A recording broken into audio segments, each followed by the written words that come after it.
Secunderabad Kanajiguda culvert ప్రారంభోత్సవ కార్యక్రమంలో protocol రగడ ప్రారంభానికి అడ్డుకట్టగా మారింది. కల్వర్టు ప్రారంభోత్సవానికి జీహెచ్ఎంసీ అధికారులు మల్కాజ్గిరి ఎమ్మెల్యే మరి రాజశేఖర్ రెడ్డికి ఆహ్వానం అందించి మల్కాజ్గిరి పార్లమెంట్ సభ్యుడు ఇటెల రాజేందర్ ప్రారంభోత్సవ సమాచారం ఇవ్వకపోవడంతో ప్రోటోకాల్ వివాదం నెలకొంది. కేంద్ర రాష్ట్ర ప్రభుత్వాల నుండి నిధులు తీసుకువచ్చి స్థానిక ఎంపీ ఇన్ఛార్జి మంత్రులు అభివృద్ధిలో పోటీ పడాలని హితవు పలికారు. త్వరలోనే కల్వర్టు ప్రారంభం జరుగుతుందని స్పష్టం చేశారు.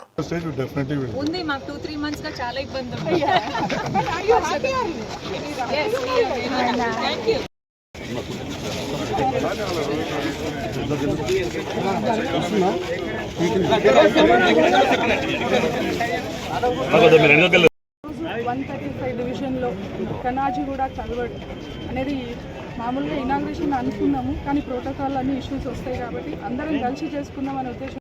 కానీ మనం కార్పొరేటర్ గారి ద్వారా ఈ యొక్క అంటే మా సబితక్క ద్వారా ఈ యొక్క కార్యక్రమం తీసుకొని విజయవంతంగా పూర్తి చేయగలిగినాం.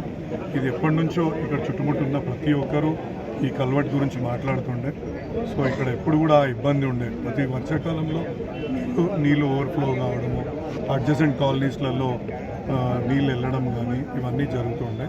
దీన్ని దృష్టిలో పెట్టుకొని జిహెచ్ఎంసీ అధికారులతో మాట్లాడి దీన్ని ఏ విధంగా డెవలప్ చేయవచ్చు పదే పదే వెళ్ళి వాళ్ళకి రిప్రజెంటేషన్ ఇచ్చి ఈ యొక్క పనిని విజయంగా ఇంత పెద్ద ఎత్తున తీసుకున్నందుకు ఆమెకు నేను శుభాకాంక్షలు, ధన్యవాదాలు తెలియజేసుకుంటున్నాను. ఎందుకంటే చాలా సందర్భాల్లో మేము చూసినాం, ఇక్కడ చుట్టుముట్టు వాళ్ళు ప్రతిసారి వర్షాకాలం వచ్చినప్పుడల్లా వాళ్ళు వచ్చి చెప్తుండే, సార్ ఇక్కడ ఇనండేషన్ అవుతుంది, దయచేసి ఈ యొక్క బ్రిడ్జ్ పైన ఈ యొక్క కల్వర్ట్ పైన దృష్టి పెట్టండి అని. ఇక్కడ వెంకటాపురం కానీ కానాజీగూడ కానీ సుభాష్ నగర్ కానీ వీళ్ళందరికీ కూడా ఈ బ్రిడ్జ్ ఒకటి ప్రధాన రహదారి అయిపోయింది. ఇప్పుడు ఈ యొక్క రోడ్డు ఇంప్రూవ్మెంటు, ఈ నాలా ఇంప్రూవ్మెంట్ ద్వారా మనకు డైరీ ఫామ్ నుంచి మనము తిరుమలగిరి వరకు మంచి పెద్ద ఎత్తున పెద్ద రోడ్ అయినట్టు అవుతుంది.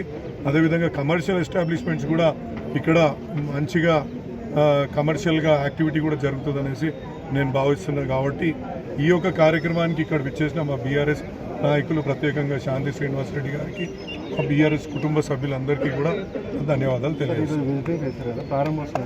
ప్రారంభోత్సవం కూడా త్వరలో చేసుకుంటాం. ఇక మాకు అదే ఉంది. ఇక్కడ దరిద్రం ఏంటంటే శవాల మీద పేలాలు ఏరుకునే వాళ్ళు ఎక్కువ అయిపోయినారు ఇతర పార్టీలల్లో. దాని మీద పని చేయరు, ఇంకోళ్ళని పని చేయనియరు.